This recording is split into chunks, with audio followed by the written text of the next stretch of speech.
울프 선수에 얘기했습니다. C9과 SK텔레콤이 붙는데 어떻게 생각하느냐. 탑이 걱정이다. 라고 울프가 방송 중에 얘기했습니다. 좀 C9이랑 한번 빨리 경기를 한번 해보고 싶어요. 아무래도 임팩트 선수가 있는 팀이기도 하고.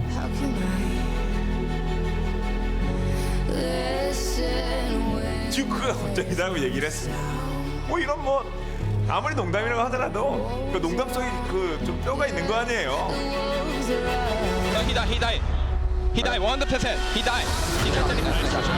일단 뭐 그 옛날에 같은 팀이었던 팀원이 롤드컵에서 만난다는 건 좀 재밌는 경험인 것 같아요. 그냥 이상혁이랑 변기 형 다시 만나긴 한 건데 상대로 만난 거라 좀 신기하고. 임팩트가 너무 잘한다고 들어서 만나서 저희가 임팩트한테 지면은 약간 좀 무서울 것 같아요.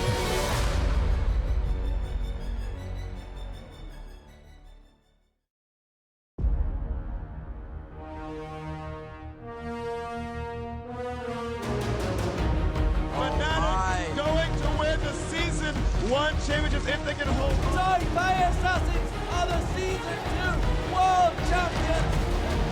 This could be a 20-minute game for SK Telecom. And Samsung White are the 2014 world champions.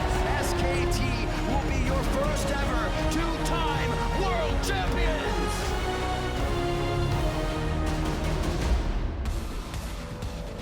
Good evening, ladies and gentlemen, and welcome to day 2 of the 2016 World Championship Group Stage. Now, yesterday we got our first look at the contenders vying for the Summoners Cup, and as they were gearing up to get back on the rip today, we saw TSM fans out in force waving signs and making some noise to cheer on their team. Of course, fans were greeted by the Chain Warden himself today, Thresh, a real marvel of cosplay, will be coming up. It's an engineering feat, to say the least. There he is. I don't know how tall that thing is, but he terrifies me. And of course, two-time World Championship winner FLICKR here, walking through the halls of the Bill Graham Civic Auditorium. He'll be facing former teammate Impact and the rest of Cloud9, who we caught on camera passing by on their way to get ready for battle. Hello, everyone. I'm James Dash Patterson, joined today by Clement Chu, Indiana Frosker in black, and Sam Kobe Hartman Kensler for the second day of competition here in San Francisco. And after yesterday's abysmal showing in predictions by the analysts, I felt it only right to swap them out, get 3 brand new ones. Are you guys ready to get some things right today? Yeah, I'm super happy to be here. I'm ready to represent for my region. Everybody's been underestimating our teams. I'm here to prove them wrong.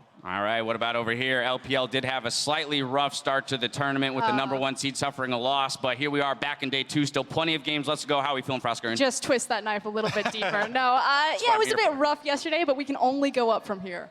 All right, and Kobe? I mean, we've got 2 North American teams today, right? That's right. All right, 1-1 for the North American squads. Now, with this month-long international clash heating up, we've got our partners from around the globe covering the action here on the ground. You're taking a look at our counterparts from Brazil's CB LOL. Also, following the action, are casters from the CIS regions, LCL. The Chinese LPL is here as well to bring the hype. And we're broadcasting in over 15 languages worldwide, so everyone's going to have an opportunity to see the action that's taking place on stage. Now, before we dive into the global competition, a reminder that the newest addition to the Champion skin set line, Zed, is now live in client. 25% of all Championship Zed and 30% of all Championship Ward skin sales will go directly to the world's prize pool, so you can help raise the stakes in the fight for the Summoners Cup. And we've got our first glimpse of groups A, C, and D yesterday, including the likes of the #1 seeds from North America, Korea's LCK, and China's LPL. So my question to you 3, what stood out to you in our 6 matches that took place just yesterday? I think it's maybe INTZ taking down EDG, China's #1 seed falling. Oh, yeah, it was a really rough day yesterday, but that said, Revolta and Yang deserve to hold their heads high after such an incredible performance like that. I believe Yang did 34.2% of his team's damage, just a disgusting number, especially on that Gnar, when Rumble has been running crazy in that top lane. Honestly, the plays from Revolta were amazing from this Lee Sin. It was actually incredible. He had 26% jungle proximity. That's the time he spent with his top laner. With Yang, it was basically those two taking over the entire game, play after play. Now, that said, there are some bright spots, though, for EDG. Pawn had a great performance, you know, showcasing his talent and showing up in that game 1. All right, well, with EDG's loss, it was a pretty big blow to Chinese fans. European fans, though, didn't really have it any easier with an 0-3 start to their tournament. It definitely was kind of surprising as well for all of Europe. In that G2 and H2K both lost in fairly similar ways in the mid and late game. Really lacking in the macro and not paying attention to a lot of the vision games and really the mid-game rotations. You know, that's exactly what I want to underline, is that it's so atypical of the European teams, of all of them, to go down. Usually their decision-making is so strong, and so I just want to set that like massive upset, because normally European teams don't lose like that. There's a lot to criticize there, but not on their decision-making. Yeah, I actually think for me, the European teams look very incohesive. They have such good individual players. You look at G2, 3 players on the top 20 list, and you look at H2K, 1 every lane, but they just fell apart macro in the mid game, and I think they really need to work on communication as a region. Now let's touch on something real briefly. Here's some news regarding Aurelion Sol. He will remain disabled for days 2 and 3 of Worlds. But on the topic of picks bans, we're already seeing some clear priorities develop in day 1 of the tournament. Yeah, I think a lot of teams are not sure what the meta compositions are really like, so they're going for the strong lane picks that have no counter. You saw 4 games of Rumble blind picked 3 times, 5 games of Nami also blind picked a lot. These are champions that don't have counters in lane and just are overall good. And in kind of the ecosystem of Rumble taking over the top lane, you know, a lot of his matchups did get weakened or toned down a little bit, which is why he's starting to really shine up there in the top lane, is how it affects the jungle pool. Now, we've seen a ton of Elise blind pick, but I actually want to kind of gear towards the Olaf, because I think we've yet to really see his full power uncovered, simply because he brings physical damage when you have those 2 flanking AP pieces. So I think he opens up a lot more Rumble to shine by bringing that hardcore damage in the jungle. Yeah, the North American Olaf has been huge. The other thing is that this is only day 1, right? We've only just begun to dip into the world's meta, and Jace has still really to shine, because he did get picked twice. G2 were one to lose with him, but that AD from the top side also could be balanced out, right? There's plenty of good mixes that we can still come upon. Yeah, and I want to talk about a couple champions that haven't been picked yet. Nidalee, 100% ban rate. Nobody wants them. There's a lot of teams that will first pick the Nidalee, Flash Wolves, Samsung. They all have Karsa and Ambition to do that. So I think this Nid pick is still going to show up somewhere, and we're going to see some big results. It's just really showing that priority of having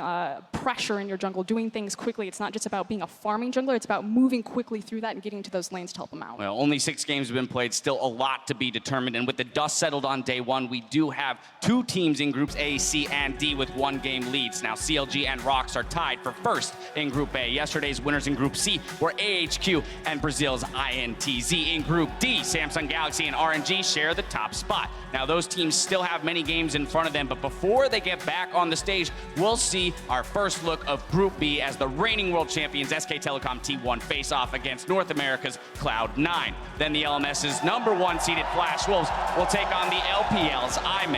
After that, it's Groups D and C back center stage. So looking at these first 2 matchups in particular, our first look at that Group B, what are our thoughts here? Top die. One can only hope, Kobe. One can only hope. That's the question on everyone's mind, right? We finally get to see, you know, the first showing here for SKT back at Worlds, and then Cloud9, who have been really hyped up because they had a strong run at the end of the North American LCS playoffs, where they were able to take TSM, you know, further than a lot of other teams that were able to push them.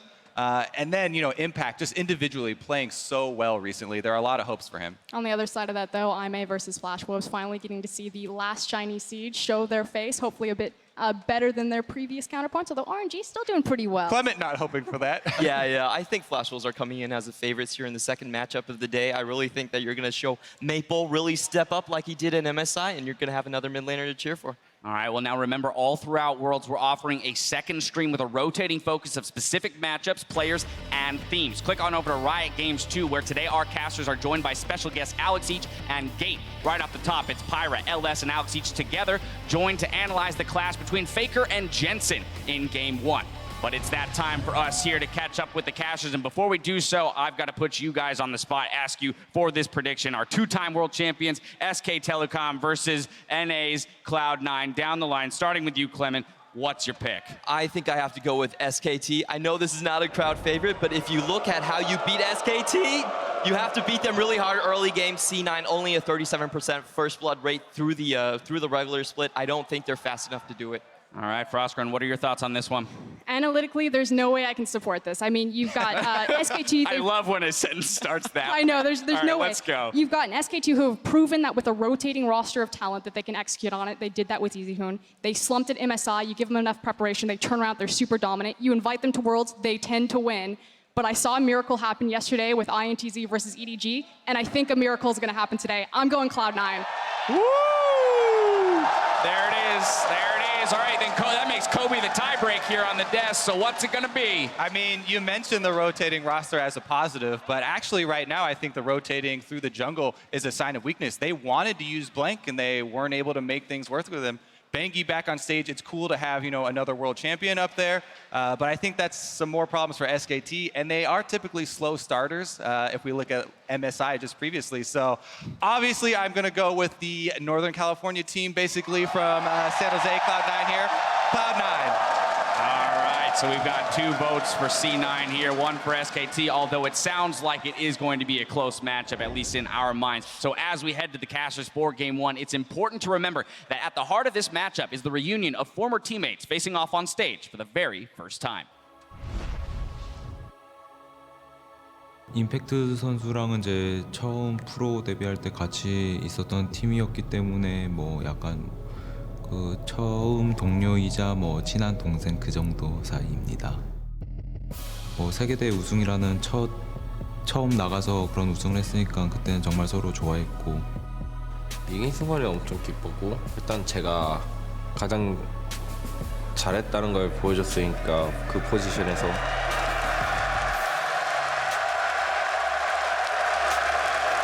시간만 나고 그냥 딱 서로 허그하거나 그러고 있을 때가 시간이 많이 났죠. 우승급 가까이 가 있을 때 엄청나고.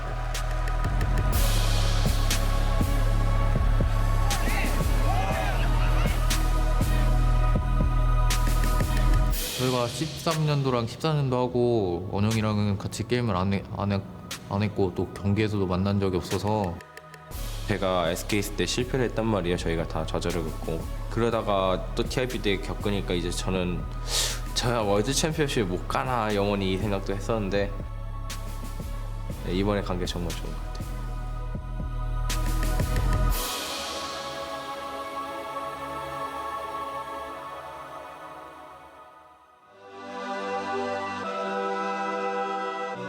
그냥 이상혁이랑 뱅기 형 다시 만나긴 한 건데 상대로 만난 거라 좀 더 신기하고 그 옛날에 같은 팀이었던 팀원이 롤드컵에서 만난다는 건 좀 재밌는 경험인 것 같아요. 좀 반갑기도 하고 플레이오프 하는 걸 봤는데 잘하고 충분히 잘했기 때문에 와서 좀 기대돼요. Even the phase dive would get you over. Hold on, we'll talk about that in a second. Yeah, going for another solo. There's the Mega ultimate and impact. Just does it again. Yeah, top is fighting. He died. He died 100%. He died. He can't take it. 같은 팀이었으니까 좀 많이 혼내줘야 될 것 같아요. 제가 러빙 같습니다.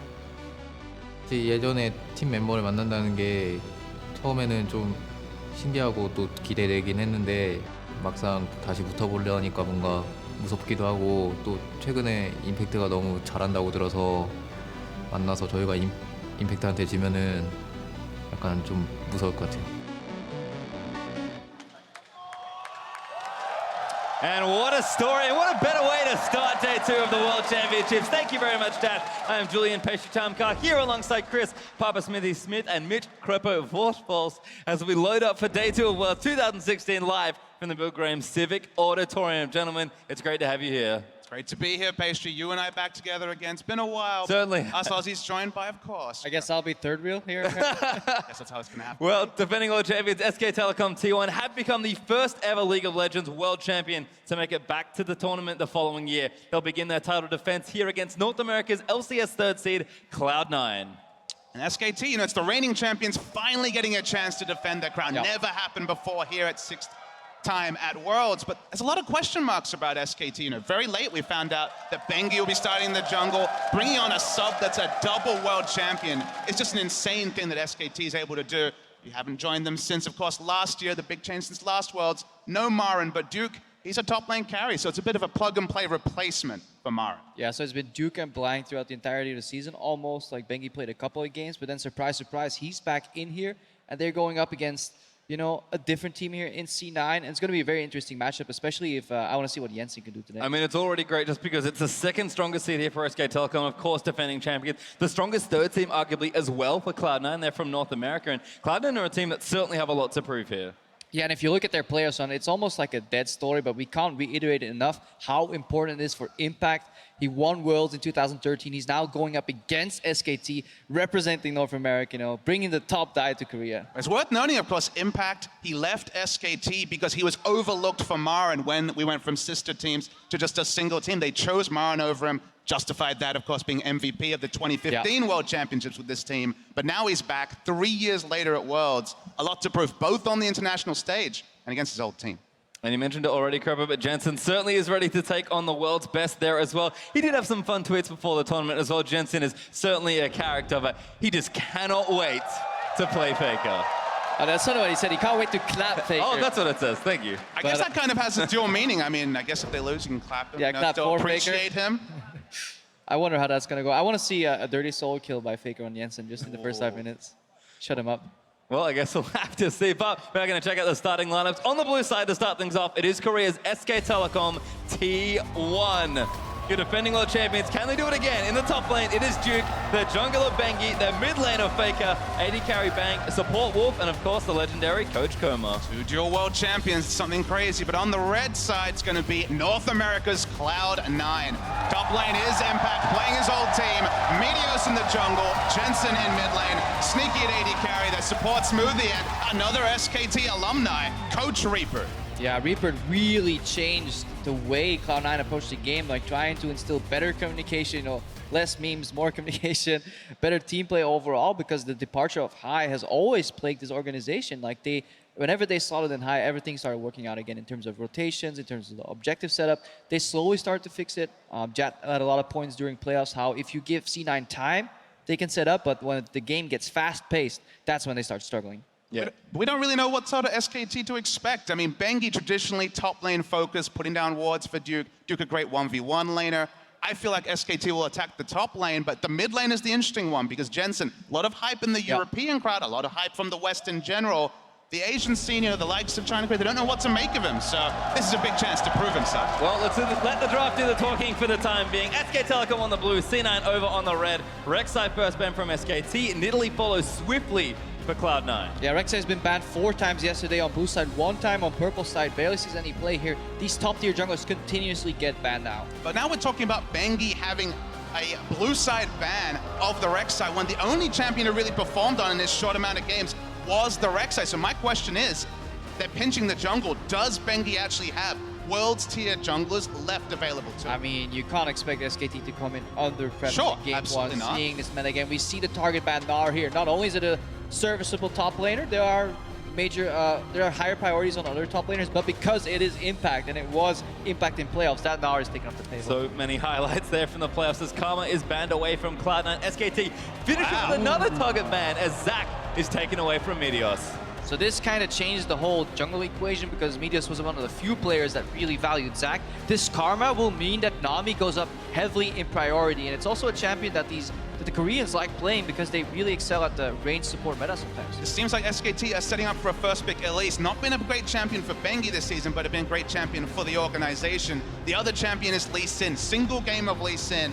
Even a jungler like Bengi, not known for his mechanics, had a great Lee Sin game back in spring. It's an old data point, but because Bengi hasn't played that much, you have to wonder where they're going, as at least mulling over a first pick Syndra. Well, Vlad was banned last of C9, and there is first pick Syndra. And I think Syndra is a super strong pick, and whenever it fails, people start talking about like, how can you pick a low mobility mid laner, and why did you pick all these champions together? But Syndra almost has everything you need from mid laners in this patch. She can push, turn that push into roam, she has control, kill pressure, she slots into most team comps. Yes, if you pick static backline on multiple carries, then you get into trouble, but you should be able to use that power by pushing in and dueling your mid lane and then roam. And there it is, Braum Lee Sin for Cloud9 is the answer. You mentioned it maybe for Bengi, but will be taken away here, and those options are starting to shrink a bit. I mean, there's Graves and Elise. Those are the two that really come out first as the top tier junglers available. Bengi has played a game of Graves this season. Again, only 16 games to work with, majority on the likes of Rek'Sai, Gragas, and Elise. But very safe opening rotation from C9. Smoothie to me always seems to do best on the melee supports, like for example the Braum. Nami is still available to SKT if they want to pick it up. Potentially some confident lock-ins here from SKT. We know how good Bang's Ezreal is, so it is open here. Yeah, generic AD carry pick on that rotation. Ezreal is really good to pick because he's safe into most matchups, especially when you complement him later with your own support to really like kind of round out that bot lane.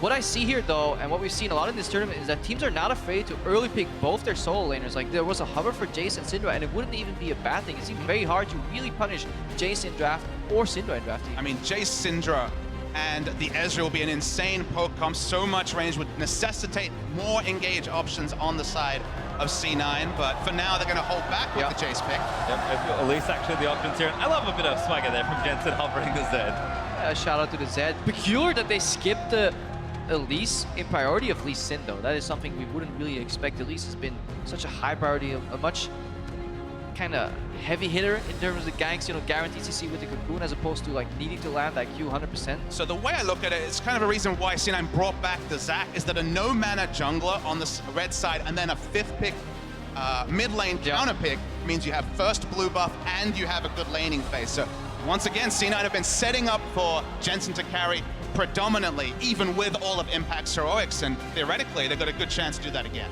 And this is one of his biggest picks from the end of the season. Cassiopeia locked in for Cloud9. Sivir's going to pair along with it as well. A very stable AD carry for Sneaky that's going to help Jensen get into the backlines and really do damage, but can be dangerous to run here. We'll see how SKT finish this team comp.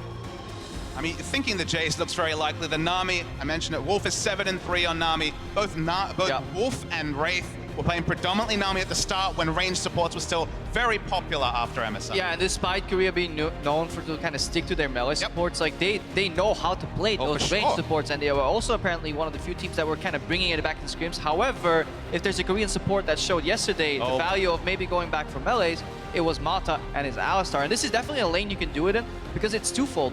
Alistar actually lanes fine against Braum because he doesn't get punished too hard, and it's impossible to spell shield the new combo by Alistar because the game spaces out the hits of W and Q just far enough that either you eat up the W and get Q'd anyways, or you just eat the full combo as Sivir. Not clear if it's going to be the Thunder counter. At least for now, hasn't got the Ignite as the summoner spell, but I know obviously on the analyst as we're talking about, terrible laning matchup 2v2 for Mata. This time a more comfortable one. Oh yes, this is an even far matchup where C9 get the push pressure if they so choose to take it. They expose themselves to ganks, and obviously Thunder Cow could come out because I think it's the best summoner, but Exhaust is just so useful against the Cassiopeia. Now we're waiting for that last pick. We're waiting to see if they can get another pressure point because they have the Cassiopeia mid, going to have blue buff, going to have advantage, probably going to get attention from Meteos, who shifted his preference and his priorities towards ganking mid, at least in the regionals.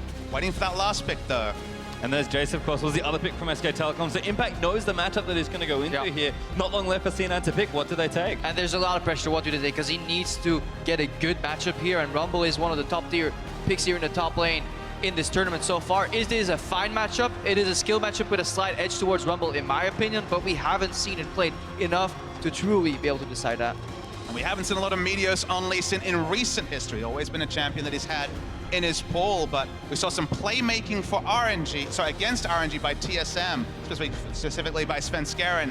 Not really translate to late game, so there are definitely good late game options here for Cloud9. And we can already get excited about the mid game here. Look at what C9 can do. We said they start slow, but if they ramp it up in the mid game, really beautiful teamfight composition.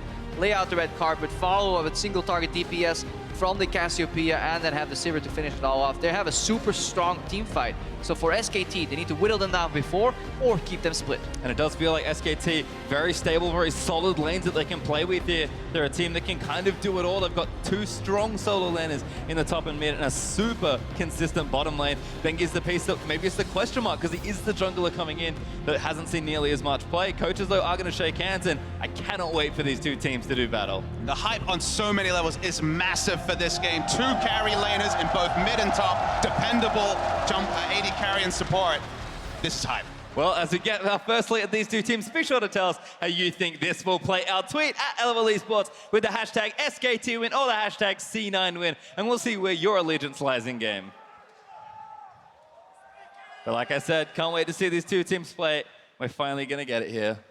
It's what the crowd is hyped up for. Hometown American Pie. They want to see a big win for C9. They match up well, but it's the defending world champions. This SK Telecom team has almost monopolized competitive League of Legends since they debuted. And I want to see some action level 1 here, because so often these teams have been fanning out, and it actually looks like we're getting it. C9 condensed in the top lane. Remember, Cassiopeia and Braum are exquisite level 1 champions. With the combined DPS from Cassio and the fact that you can proc Braum passive, people that are getting a little bit too comfortable scouting out, saving their wards may get punished.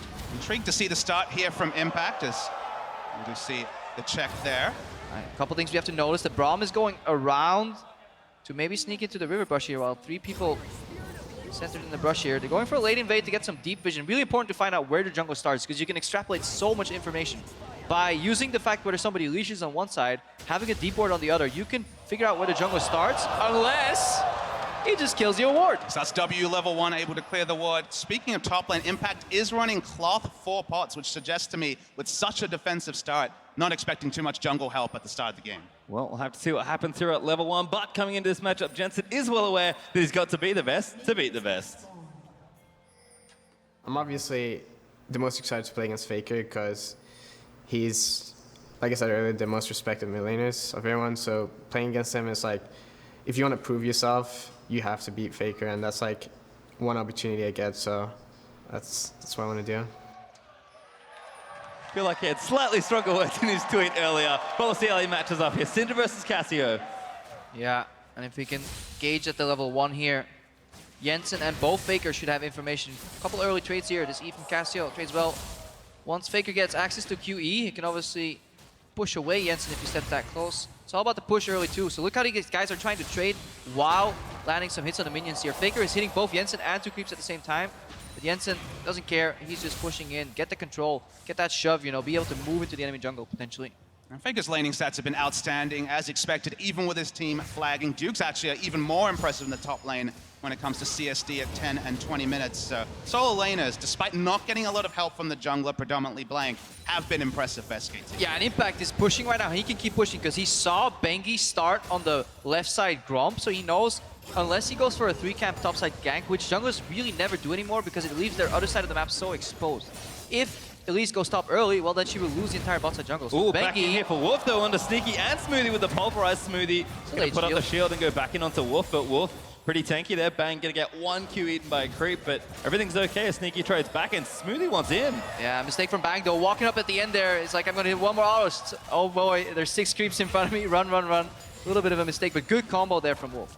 Bengi naturally pathing towards the bot side. So far not spotted, but just leaving his options open. Both junglers pathing towards bot. Another couple of trades by Wolf. Checking again, but he's actually going to get stunned here. Damage is there. Sneaky just got a lot of DPS. Look at that cannon creep that's continuously hitting them. Like, the combo was fine, but this time Smoothie was ready with a timely shield, and there was minion aid there, so that makes them lose a trade. Luckily for them, Sneaky's low on mana, so if he doesn't get any donated spell shield procs, he's going to have issues controlling the wave, because there's a very stacked wave here still, and it's still very hard for Meteos to influence this lane, because there is no hard CC. There's only Exhaust and Braum passive. Crepo's in his elements. The bot lane stream for now, as we just have the mid lane recalling for a second. Doran's not enough gold for Jensen to pick up his tier, so that time is going to be a bit delayed. We still haven't seen the junglers make a big impact. To me, top lane is going to be the... Yes, I know. I said impact. Had it on the hopefully Meteos is going to make impact big. That's the question. He didn't have to do that. That's kind of the interesting thing, is you think back to all the top die, I'm die moments in the regionals. It was about Impact making the solo plays and freeing up Meteos to take out other parts of the jungle or the other parts of the map or the jungle. And for now, it's the counter jungling that he's relying on. Definitely, very symbiotic relationship here, though. You don't have to be close to each other to help each other. Meteos right now has secured the Scuttle Crab and is aggressively contesting Bengi, locking him up in the cage. That means that the Rumble can just keep pushing, you know, use that augmented Flame Spitter that got changed a couple of patches ago to really get that push. But right now, Meteos swinging into the mid lane. He's actually dipping here, trying to get something onto FLICKR. Q gonna miss. FLICKR just steps straight out of the way. Meteos gonna safeguard onto Jensen. But that was very easy for FLICKR to get out of. Casuals you like with those side steps in lane. You're always known for that. Trades going well for FLICKR so far. That's a quadruple mind game, though, here. Ooh, Sneaky actually again, spell shielding the next part of the pulverize, I believe, as Wolf still stunned up here potentially by the Braum passive. Now going to turn it onto Bang. Cloud9 going to try and make something happen. Good little trade back, but Impact and Duke are on it. Duke doing big damage. Impact losing the back end of that trade. Impact has the potion lead, even though Jace hasn't used his potion yet, so still able to chug, still doing just fine. He's going to be happy, given that he has the Battle Ward-esque presence of Meteos being in the face of Bengi. He can afford to overextend in the early levels before EQ clears out a minion wave. He's able to push up and just make Duke predictable on one of the strongest laning champions in the game on Jace. But if you're trading with Jace, you have to be careful for that triple shot that comes out at 100% attack speed here. That W from Jace, you eat all that damage and then a Q. That is the short trade window where Jace wants to excel. Laners seem to be able to go even though, unless Bengi can find an opening here. Yeah, Jensen kind of got poked down. He does have some, so Bengi's going to get the stun. Lands it, Bengi flashes forward, and first blood goes to Elise. The disrespect from Jensen. He saw the QE come out. He saw Elise on his screen, and at that point you need to know, this is chain CC with flash available. You have to just respect the fact that you got outlane and you got a flash. It ends up giving up first blood here, so really big opening move by FLICKR and Bengi. I mean, Vision was on Bengi for so long. He put a pink ward down, casually cleared out the trinket ward, then just walked straight in and ganked. So Jensen disrespecting Bengi, and it's the duo, the double world championship duo of FLICKR and Bengi getting first blood for SKT. Well, Bengi's at it again, looking for bottom lane as Cloud9's duo has actually got a good bit of pressure built in there. They'll shove the wave in and go back though, so it seems like Cloud9 just going to kind of pad the lead that they did build up a bit here, although Bang's going to catch up nicely. BSL built up as sneaky as Meteos, maybe still lurking around this top half as well. Just want to see what Smoothie does here, because on first base, if it's really late, supports can actually path away from bot lane, let the Sivir solo farm, and kind of influence the top lane here. There is a world where Smoothie groups up with Meteos to kind of dive top lane here and get an advantage for C9. Could definitely happen. I'm looking for the top lane matchup as it develops, as we start to see the junglers swing their way up there. The big stat actually for Bengi is when he did play, he quadrupled Duke's CS difference at 10. And that is just a massive stat. So basically, because he has that role of facilitating, before it was Marin, now it is Duke, setting up a top lane carry like Duke would be very big for SKT. Well, Impact's got plenty of time just to push in here. Like you said, they've been tracking Bengi quite well, apart from the mishap there in the mid lane, so things are looking okay for now. Wolf and Smoothie with a meeting outside of the bottom lane perhaps, but looks like this pink ward is just going to get taken down by Wolf. Smoothie, not quite enough friends to try and put that one down, although it does reward to make sure they have concentrated vision around the middle of the map here. And super important, because these pink wards are kind of roam protectors. You can trade a roam for a pink ward. If you somehow lose the pressure in mid and the mid laner disappears, he will walk over, pink ward has to clear it. That buys you time in the bottom lane or in the top lane. This is dangerous, actually. Jensen going to get donated the blue. Successful steal there, and Meteos, can he just walk away from it? Gets Cocoon, but he can. Impact went back, did have his TP, and Duke did not. Duke kind of not there in time. Not there in time here. Another good trade here from Sneaky. Feeling more comfortable in the matchup. This is a bit of a power draw for Ezreal while he stacks up that tier. So in all-ins, much weaker. So he needs to rely on poke. So what we talked about earlier, you know, even in the mid game, this will be repeated for SKT. They need to poke down C9 before they fight here. Jensen finally flashing! It's too late. He flashed the stun, but the ulti still killed him. Never finished your color point while FLICKR's going for an all-in, Crappo. I mean, you would expect Jensen to know the limits of these champions. A little awkward there. Wolf again with a double pulverize. Going to knock one back in, but doesn't quite get Smoothie. Wolf taking damage. No ulti as Sneaky pops his to get them out of the way. Bang. Goes straight over the wall, looks for a bit of extra damage, and Cloud9, 3v2, have to disengage. Two very strong laning mid laners, but it's FLICKR, the old wily veteran now, after being the young buck a few years ago, doing his casual thing, now stealing away the blue buff. Double blue buff maybe for FLICKR. Got it off Jensen already. Bengi actually going to get donating one there. Real cute play from SKT. Controlled start from SKT that was absent for so long of the summer season in particular. The thing about SKT this season, we saw MSI, they rose up after a low delay, Sneaky taking a decent trade in bot, but it was all about a slow start for SKT. Wolf has to They're hold. actually going in. Yeah, Wolf did force the ulti out. Bang uses his as well. Smoothie eating missing shots as Bang wants it. Needs one more Q. Sneaky does block, and Smoothie gets himself out safely. Yeah, such a deceptive bot lane because the action will always halt for about 3 seconds, either with Braum Shield or Alistar ulti, but if they keep fighting during that, at the back end, Ezreal can always shift in, deal more damage here. Smoothie still being tested in lane here. That was a little bit too close to where. Meteos is pathing around. Has been spotted out already. Worth noting that Braum is in base, so it would just be a 2-for-2. Something C9 is doing very well here is actually using the pressure that Jensen has in lane in terms of wave clear. Not the kill pressure that FLICKR has on Jensen, but the fact that he can push out sooner. They're always leveraging that pressure and making it flow over either into the river, enemy blue buff, or into the bot lane here. Problem is, when Jensen walks back, he will eat poke when he's trying to deal with this stacked wave. So that's the cost of that play here. Can he survive that cost. Well, you can see C9 fans certainly out in force, voting for their team here, but you can see that translating into the CS deficit. FLICKR playing up very aggressive, happy to poke under the turret and trade shots here and there. Yes, Jensen can farm relatively quickly and will get CS under the tower, but he's fallen behind at least 20-25 CS, and that is a hold that Jensen's gonna have to deal with later. And FLICKR, this is how, if he smells blood, this is how far he'll push up. He didn't even have double pink wards on both sides. He only had one pink ward to play on, but still, happy to push up, happy to test Jensen, already coming up to 25 CS ahead of his opponent. And that's what SKT did so well in their prime. They didn't need full vision. They only needed bits and pieces of information, and then they fit the puzzle together themselves. They saw a jungler top left. Well, they knew he's at least busy for 30-40 seconds, which means he can't reach the bottom lane. Right there, they saw Medius in the bottom lane. FLICKR used that pressure to kind of push up and punish. It's that information that you need to share as a team and then calmly communicate what makes you a top-tier team in League of Legends. That prime seems like a long time ago, Crepo. They won MSI, but that was after a weak season where they started slow, got better. Jensen potentially getting zoned off his own turret. This is can't even gross from FLICKR, just completely shutting out Jensen. Takes the tower hit, knows his limits well. Cloud9 are converting for an objective here, but they will need to get it here, and FLICKR will be first. Meteos smites it away, but SK Telecom, do they collapse? Smoothie cues in onto Wolf, and Meteos is a little trapped, but actually chasing in, maybe looking for Bengi there. They know Jensen does not have priority, but looks like they get away with it and get their first strike, the Ocean. They're able to get it, but of course at the cost, as we saw, of more and more experience and CS going the way of FLICKR in the mid lane. But just to complete my point, in summer, it was actually SKT starting off really strong. That's the part people forget. 10-0 to start the season. Honestly, when I watched those games, they were so perfect. I thought, okay, is it going to be a perfect season this time? Fell off a cliff, had a really struggle towards the end of the season, and that's the difference here, is they come at Worlds underprepared and, at least on paper, out of form. Yeah, definitely out of form, challenged by some other teams who had growth, like the Rocks Tigers. Sadly, they didn't face off in the finals. Jensen right now still being pressured here. Also in the top lane, it's getting much more comfortable for Duke here. Finished the Hex Drinker. Has a protection against all that burst from Impact here. Impact is playing with pressure though, but can't really dive just yet. I don't know if he connects a few more harpoons. Duke will have to flash out of the equalizer. I mean, this matchup's evolved so much after a couple of patches. First, Rumble got the ability to push on his Q as junglers meet on C9 side of the jungle.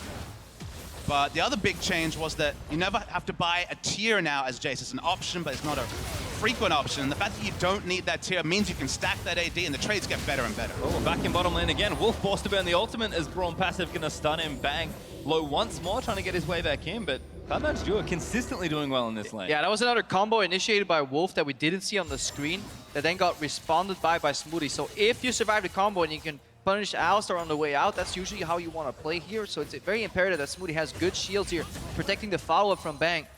Sneaky had the lane push, gets a spell sheet out, so they have the control right now. Want to poke Bang down. He is stacking that Muramana though, so he's comfortable just farming even CS here and scaling one or two items. And to me, actually, the trades between Ezreal and Sivir just to dissuade Sivir from getting auto attacks onto the turret, because obviously a big wave clear advantage for the Sivir over the Ezreal. Only has AoE wave clear on his ultimate. So the fact that SKT's bot lane turret's only taken a couple of specks of damage bodes pretty well for Ezreal, extending the laning phase, getting more and more charges on that Muramana, and hitting the 2-item power spike before teamfights start. Yeah, SKT want to group up later. They don't care about their individual lanes. They want to siege these turrets. They don't want to go for the full-out team fight. We have to give that as a caveat because that's where C9 shine. But if they can kind of unlock this Alistar for a couple of roams, get Vision out, or maybe get a rotation eventually, you know, group the Syndra and the Ezreal in mid lane, poke C9 low enough that they can't answer the siege. That's kind of their game plan right now. Sneaky. Bold though to go that far with your support and river. That was Mata. Sneaky would have gotten comboed. Well, looks like it's just safe for now here. And, you know, despite all the success FLICKR's having in that mid lane 1-0-1 right now on the Syndra with a completed Morella Nomicon already plus some Sork shoes. This game is actually quite close. About 1,500 gold ahead for SK Telecom, but towers are all still up. Top lane's been dead even there as both Duke and Impact have been left alone just to kind of farm it out and duel. And sure, Duke's been pushing in a bit, but he's still CSing just fine. And this is sort of what we expected for the first 14.5 minutes. And as Crepo talked about, it's just about getting to that point where they're ready to siege. We know exactly how Jace, Syndra, and Ezreal step out of a turret, but SKT actually got into an awkward spot where they had to pick Alistar, otherwise they would have no one to be able to face check and put down wards. Sure, Elise can do that to some degree, but you really want a strong frontliner to be able to ward. If you had had Nami here, you could set up and have strong disengage, but their only real disengage option is a single target headbutt from Alistar that will most likely lead to his death, or if FLICKR pokes with his QE, then they don't have really nothing else. Yeah, in addition to that, whenever C9 want to kind of hard engage, Alistair can kind of sweep the sides of the fight and kind of knock out Medios if he comes in. Worst case, Alistair can just sacrifice himself by going to the backline for a 2-line combo and buying time. Sure. Nami ulti just buys too little time. She's too frail, gets one shot by a lot of these, additional damage that's been thrown around. Actually, FLICKR jukes it. in back on. Meteos is here, but so is Bengi. Meteos covering, eats the cocoon. Gonna catch it on the way through. SKT, no commit here for the kill. Has to be so frustrating for Jensen here, because that was a nice opening. He went for the R flash, where you cast ulti first, flash forward to really give a point-blank stun to FLICKR, who was just hitting towers, but he interrupted his cadence. He kind of smelled the play, turned around, showed Jensen his booty, and obviously didn't get stunned. Meteos again. Oh, misses the Q. Dance moves from FLICKR, twice from Meteos now, and now from the flash ult. So much invested by Jensen. Expect Bengi to go there as impact. Oh, Duke's actually winning this by himself, but Bengi flashes it again. Yet another kill for the world champion. That's that new Jace right there. It's a close duel, all in build, not mana dependent anymore. No tier in the early game, just raw damage. If you get close enough to him, you will drop low. Yeah, there was a 0.480 rich. There's a bit of damage added on, but it's really about the fact that you don't spend 700 of your early gold on stats that don't do damage. You get to build those long swords. 4 long swords on the first back is a realistic buy for a Jace, and just calculating that damage if you haven't played a lot of the matchup, or if just you're going for a trade on the world stage.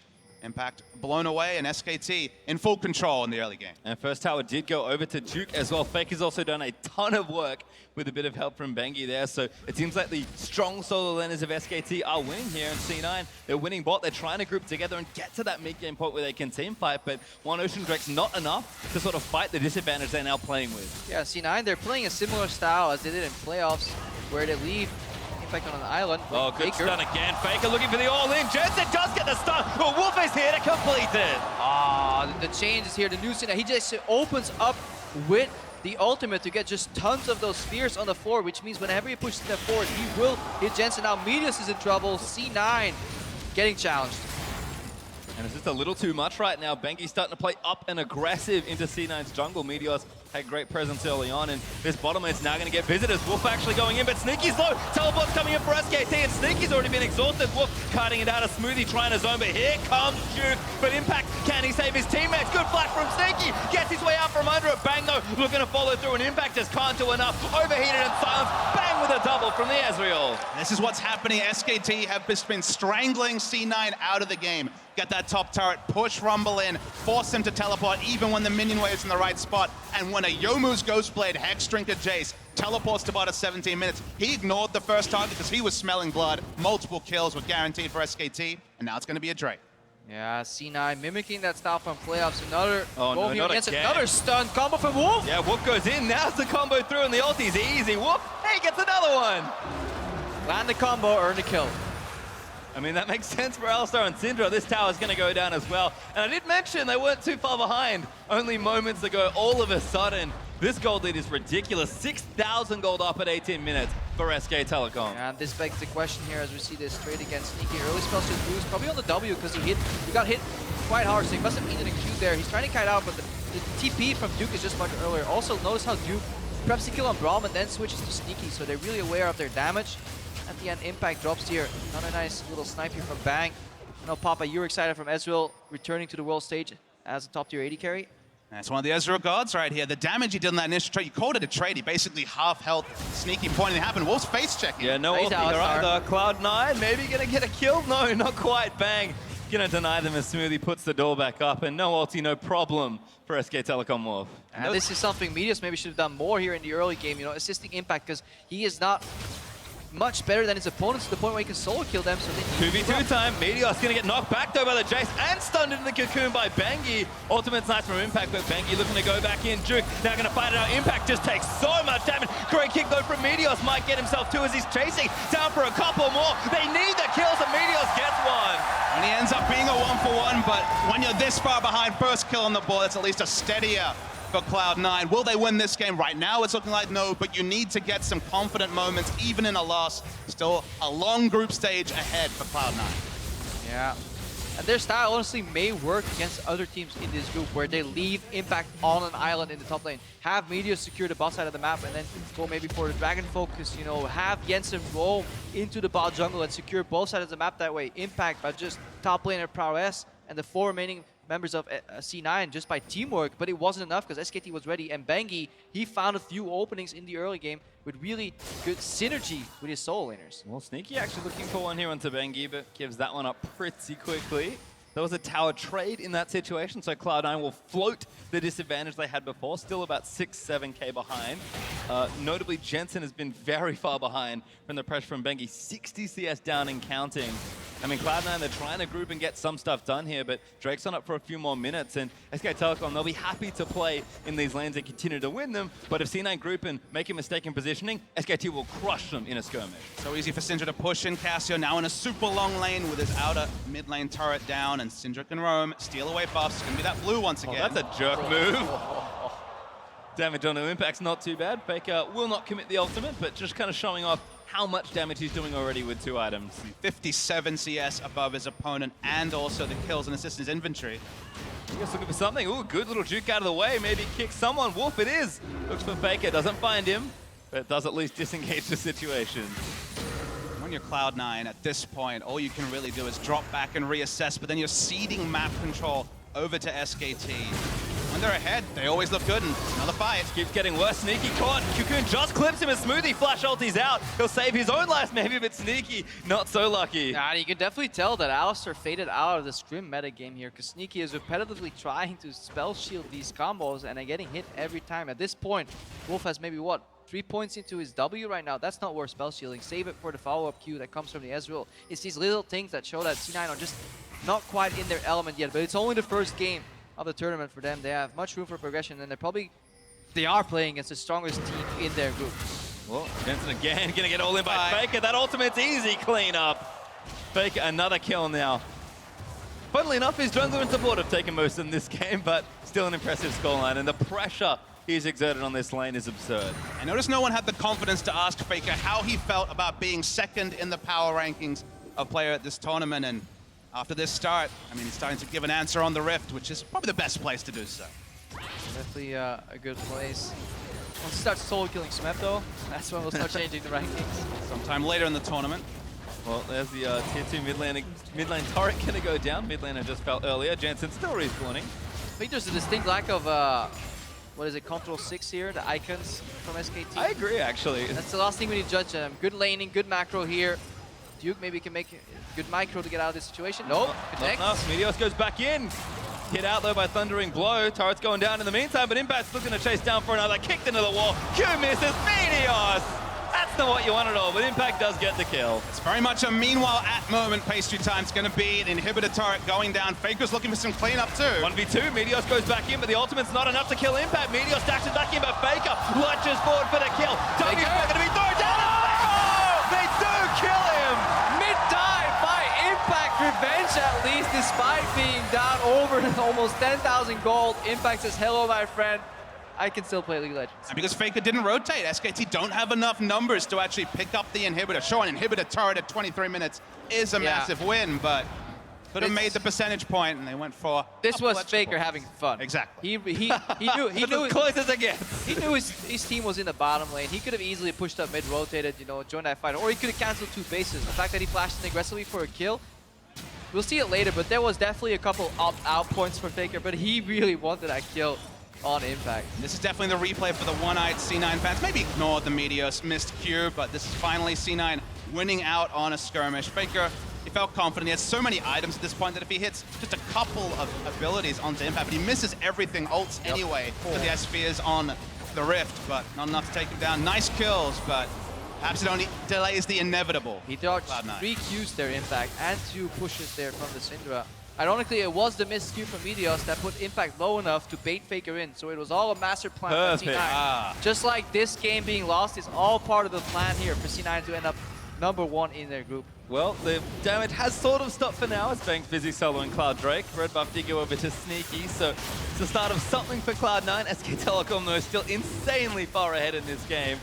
So they're going to have to dig real deep to stay in it, let alone potentially win it. SK Telecom, complete control with FLICKR 3 items already. Juke's a monster on this Jace as well with, what, 2-3 items effectively done, and C9 just have to try here and there to get picks, because that's all they really get. I mean, the item choice from Bangs and He's the first Trinity Force Ezreal we've seen of this tournament.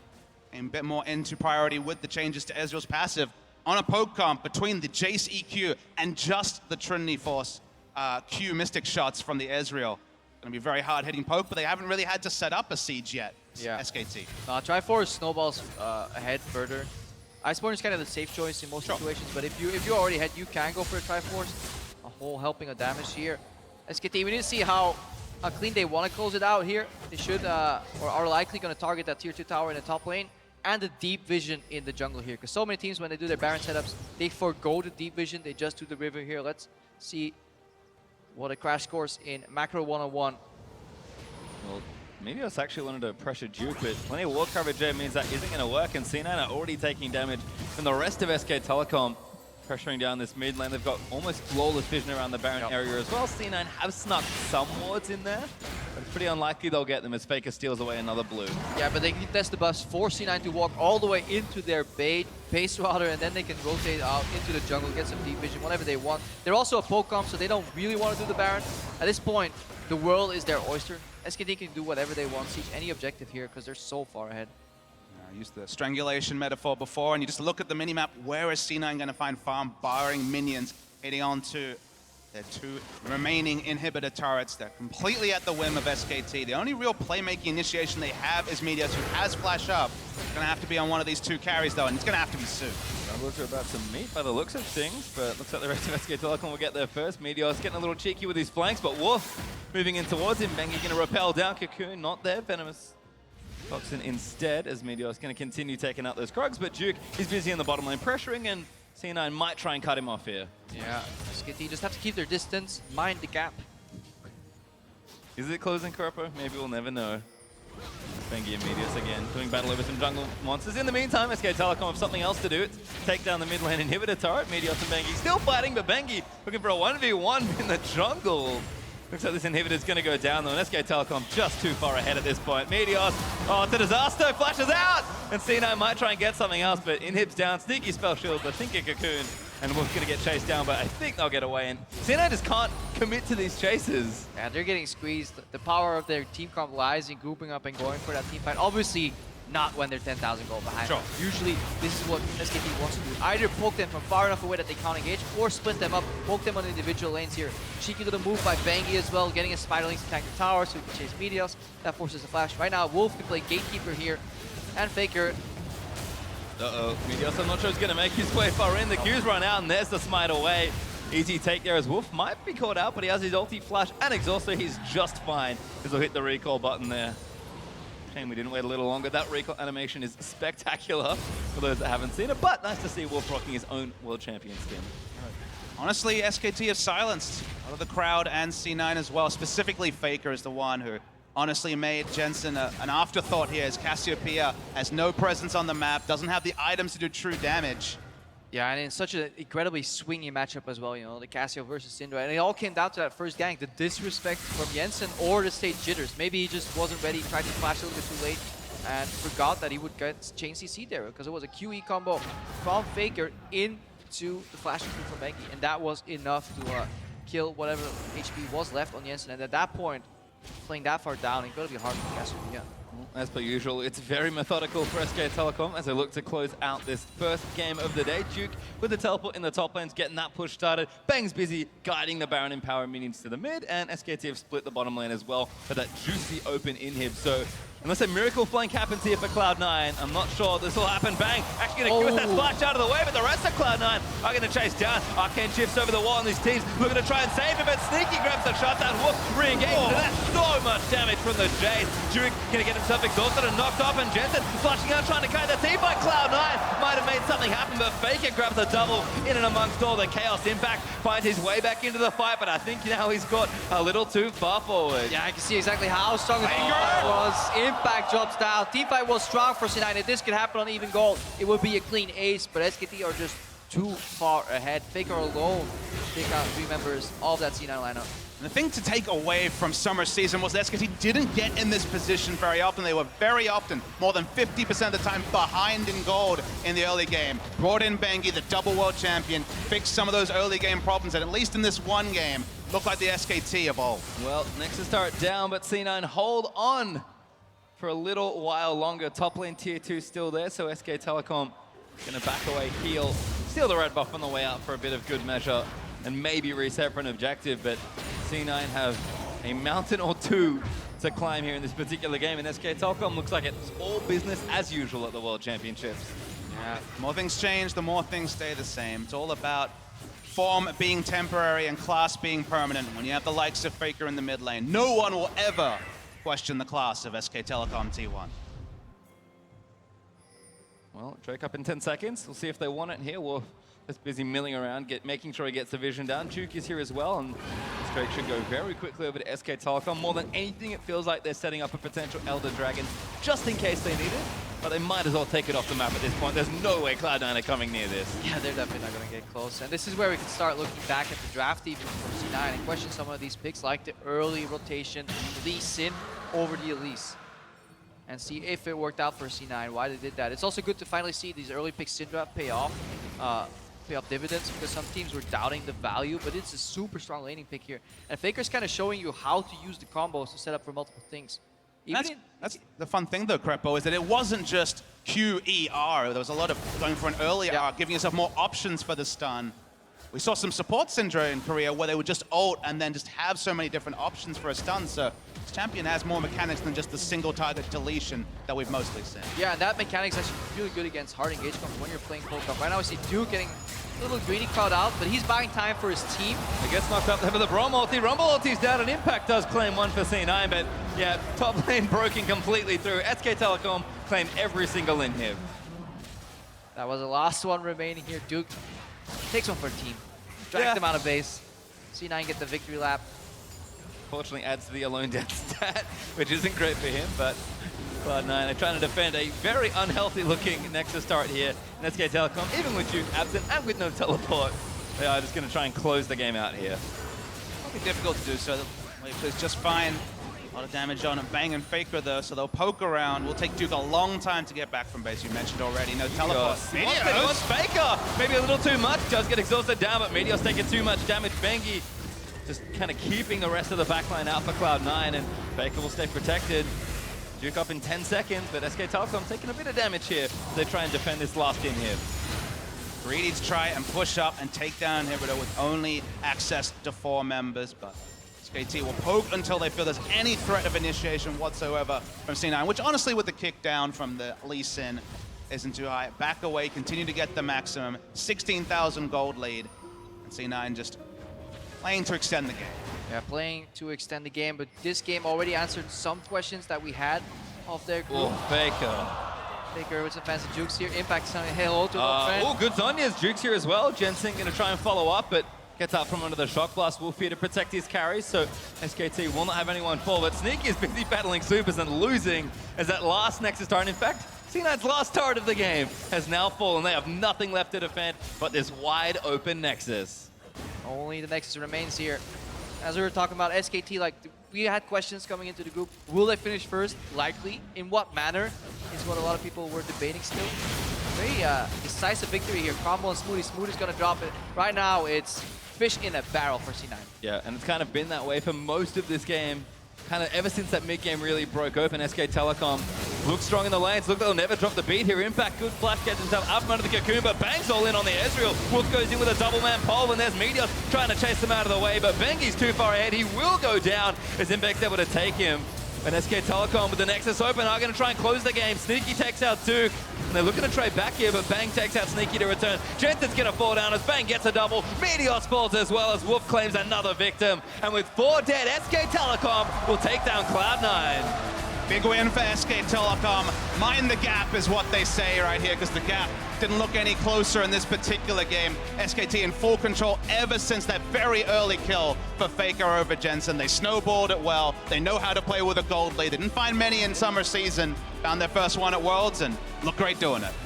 Yeah, we saw Wolf with mostly good trades in the bottom lane. We saw synergy between Bengi and Duke, between Bengi and FLICKR. So that speaks really good things for SKT. And right now, obviously, making their way to... Did we lose one? Impact's gonna hug his old teammates there. Teams will shake hands here, but SK Telecom played it a little close with Bengi having some great mid-game pressure, but they felt like the game wasn't gonna break open, and then all of a sudden, kind of as is almost always the case, it did. And if we had any questions for SK Telecom, you know, what do they look like? They look good. They look really good. They look like a team maybe intent on winning back-to-back World Championships, because that's a statement game to open here for them. They look good with Bengi. That's the other big takeaway. We wondered about Bengi. Didn't play much in summer. His mechanics always under question. So Lace looked just fine.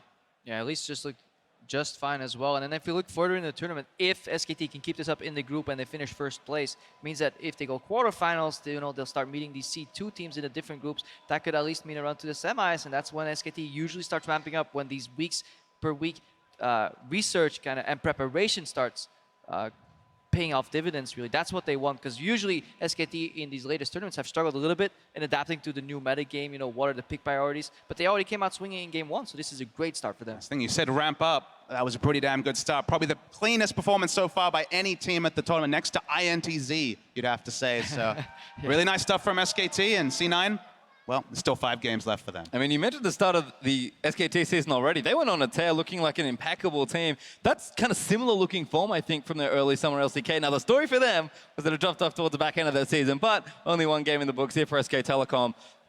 I think if people are struggling to play C9 versus SKT, that's at least a good start for SK Telecom. Yeah, definitely excited for some of the other matchups here in the group as well, looking at how other mid laners will deal with a FLICKR who's looking very, very solid. I mean, Maple in this group is going to be a really interesting one. 2 carry mid laners there. More importantly, because Maple also has Karsa playing alongside him, and we'll get more information on that duo once they face off against Aimee later on, and we can actually gauge the level of Aimee, and this group could actually turn out to be very exciting, not in a sense of who fights for the first 2 spots, but maybe who fights, which 3 teams kind of fight for that second spot in the group. Well, we'll have to see, but we are going to have a word with the mid lane monster himself. We're going to send it over to Shox. Thank you very much. Just preparing here a little bit after a fantastic victory of FLICKR and SKT over C9. Congratulations, fantastic Syndra play. But I want to ask you first about playing versus your old teammate Impact on C9. 그 페이커 선수 우선 신드라로 멋진 활약을 보여주셔서 승리를 거머쥐었는데요. 오랜만에 이제 이전 같은 팀 동료였던 임팩트 선수랑 게임해본 소감을 말씀해 주세요. 오랜만에 만나니까 좀 기분이 신기하기도 했고 또 반갑기도 했는데 막상 경기에 들어가니까 좀 잡고 싶은 생각이 좀 많이 들더라고요. 그래서 뭐 어찌됐든 재밌게 게임했던 것 같아요. I had a lot of fun playing this game. It felt kind of weird and fun and interesting at the same time. But once the game started, I tended to focus him a bit more. Well, you got a lot of kills. It was very convincing for you guys, even though a lot of people thought that the match would be a lot closer and weren't sure about the level of SKT coming into the tournament. What do you think changed between the end of the LCK season and the beginning of the tournament here, where you look very strong in your first match? 이제 이번 C9과 경기 전에 많은 전문가들은 좀 더 비등한 경기가 펼쳐질 것이다라고 예상을 했었는데 그 훨씬 더 압도된 경기로 이제 승리를 거두셨는데 LCK 시즌 끝나고 지금까지 어떻게 준비를 하면서 다시 실력을 끌어올리셨는지 좀 말씀 부탁드리겠습니다. 제가 LCK 그 결승전 진출전을 할 때 그때 좀 약간 문제가 조금 있어서 경기력이 안 나왔었는데 지금은 그때보다 훨씬 좀 더 많이 그 보완된 상태고, 그렇기 때문에 이번 경기는 좀 더 저희가 잘할 수 있을 거라고 생각을 했었고 저희가 생각했던 것만큼은 아니었지만 그래도 잘 나왔던 것 같아요. While preparing for the semifinals at LCK, actually there were some internal issues, so I don't think that I was fully prepared and played as I should have done. But for the World Championship, all those issues were solved, and I think we prepared better and we played much better. And even though there were some slight mistakes, I think overall it was okay. It was okay, a great start. You say that all those problems are fixed. A lot of analysts said that the ROX Tigers are the absolute favorites in the tournament, that ROX Tigers Smep might be the best player in the tournament over you a second. How does that influence the way you go in here and how you want to prove things to the world? 그죠 이번 대회에서는 이제 락스타이거즈 팀이 가장 강력한 우승 후보고 심지어 이제 스맵 선수가 이제 랭킹에서 페이커 선수 위에 이제 지금 랭킹이 될 정도로 지금 락스타이거즈 팀이 많은 지금 집중을 받고 있는데 그러한 점들이 혹시 페이커 선수를 좀 다시 좀 동급을 준다든지 좀 자극 요소가 되고 있나요? 뭐 저희가 최강이 아니기 때문에 그 점이 좀 저희는 그 점을 위해서 더 노력할 수 있게 되는 그런 자극은 조금은 되는 것 같고 또 그 저희가 객관적으로 봤을 때는 락스가 지금 우승 후보로 꼽히는 게 무조건 맞다고 생각은 하는데 지금 저희가 좀 경기력이 많이 발전하고 있고 조금 더 발전하게 된다면은 이번 월챔에서는 저희가 더 잘할 수 있을 것 같아요. So I admit for now that Rocks Tigers is definitely the best team and they should be considered the favorites of the tournament. But I also think that we're improving and as the tournament proceeds that we could also play better. There's also a chance that we could play better than them in the future. Okay, we will see. One final quick question. You've been over here for a while to practice, FLICKR. What do you think about the North American solo queue? 지금 이제 여기 이제 미국에 와서 연습을 시작한 지 좀 되셨는데 북미 솔로 랭크를 해보시니까 좀 어떠신가요?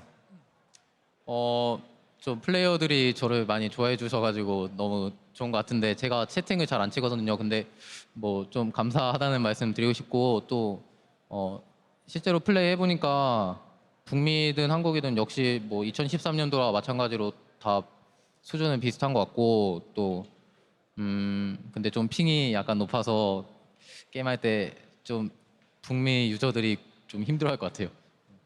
First, I want to say thanks to all the players who greet me at Solo Rank. It's really an honor for them to recognize me during Solo Rank, and also I think the experience in general is similar to what I had in 2013.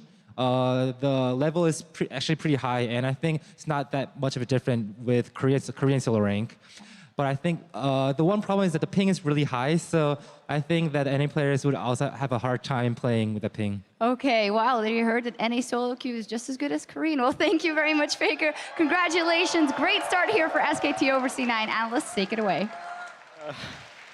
Thank you very much, Shocks. I, for one, am glad that I didn't run into FLICKR on his way up through Gold, Plat, and Diamond in here in NA solo queue. But SKT victorious over C9 in what we thought was going to be a much closer match than it ended up being. And so I've got to turn to you guys and ask you what went wrong here for C9. I mean, after what went on yesterday, you know, and it's the first game that we see between SKT and Cloud9, we're allowed to have a little hope, James. I'm not saying you're not allowed to have hope. I'm just saying that hope went out the window very quickly in this game. Very quickly, and it did center around FLICKR. There's a reason he was interviewed there. Him and Bengi, the two world champions, just absolutely dumpstered Jensen. There's no other way to say it. He got bodied extremely hard. The thing is, he picked into this, right? Right. He picked a Cassiopeia into a Syndra Elise already showing in the pick ban phase. And that, you can do that, but it's a very scary thing to do. And then you have to play with a lot of respect because those are two of the best jungle mid combos currently for killing anyone, and he doesn't have an escape. And then the bigger issue on top of that, and yeah, it's not like the greatest matchup, but he also played it extremely greedy. The fact that he saw Bengi on that ward and he didn't respect, he flashes in, he doesn't blow the flash. Right, you talk about this disrespectful play, but let's go ahead and take a look at that early dominance by FLICKR in the mid lane, brought to you by Acer here. You know, just a culmination of play after play. Of course, it was initiated, as you mentioned, by Bengi on this first one, but Jensen disrespecting the vision. So the one that happened there, what his idea was, yes, he knew Bengi was up there. He wanted to waste more of Bengi's time so that Meteos can get further ahead in the jungle, which Meteos was slightly doing at that point. But then he didn't respect the range of the Syndra stuns, and FLICKR constantly just abusing him after that. Yeah, and I just want to say that this mid lane matchup really escalated and ran into how the jungle matchup went. Like, mid lane FLICKR was up 41 CS, but even more important, he was controlling both sides of the jungle vision. Meteos could not move between his own jungle, and he didn't land a single sonic wave on an enemy champion until 19 minutes and 12 seconds into the game. Exactly, that's like the most important thing to underline is the fact that Meteos was so busy babysitting Jensen and trying to fix that he couldn't help any other part of the lane. The fact that Lee Sin, he's sitting like 0-0-0 forever in that game. Right, so side lanes obviously were affected by the fact that that mid lane collapsed. But, you know, on the flip side of all of this, SKT showing up, right? I mean, with Bangi back in the lineup, don't miss a beat here on the first game of Worlds. That's got to be nice in a tournament where we're looking at the Rocks Tigers as maybe a runaway favorites. Here we go, SKT. You know, what you mentioned it. When they're in tournament play, everything changes for this roster. I mean, EDG fell down yesterday, so there goes my hopes and dreams, but it's nice that SKT kind of show back up and prove that their KT form when they fell in that playoff run wasn't what we were going to see at Worlds, that with the preparation they were able to turn it around, and now we do have a very exciting tournament with very elite caliber of play. Yeah, and this is exactly what we wanted to see from SKT. The whole season, they've been picked onto the jungle, but this time, the jungle just sets the vision and lets their strong laners win the game. Player of the game going to go to FLICKR this time around. Of course, we did mention he was aided by Bangi there in the mid lane, but then just complete dominance from that point forward on the Syndra. Probably a pick that Jensen would have liked to have secured for himself. That's what I thought in the draft phase, because they last banned Vladimir, and Vladimir has been the pick into Syndra that people have been willing to play, both Huhi as well as Pawn. And it kind of gave it away, I think. And that's why SKT were like, we're not going to fall for this, jungle pinching bait or anything here for Bangi. Snag up that Syndra, and I think from there, it all went downhill. SKT is victorious on the day, but for the rest of us, we are just getting started. When we return, it's the LMS's Flash Wolves versus the LPL's IMA. Stay tuned. I don't think their headset's working. I was saying like, yo, FLICKR, and he wasn't looking over. Yo, FLICKR, can you hear me, bro? FLICKR. Maybe he's just really in the zone. Yeah, he's in the zone, I think. There's no way he would just ignore us, I think. He does have some, so Bangi's gonna get the stun. Lands it, Bangi flashes forward. Over here comes Duke, but Impact, can he save his teammates? Good flash from Sneaky. Gets his way out from under it. Bang though, looking to follow through, and Impact just can't do enough. Overheated and silenced. Bang with a double from the Ezreal. 1v2, Meteos goes back in with the ultimate. Check the leash. I'm hitting for Enemy throw down. Oh, they do kill him. Duke gonna get himself exhausted and knocked off, and Jensen flashing out trying to carry the team by Cloud9. Might have made something happen, but FLICKR grabs a double. And with 4 dead, SK Telecom will take down Cloud9.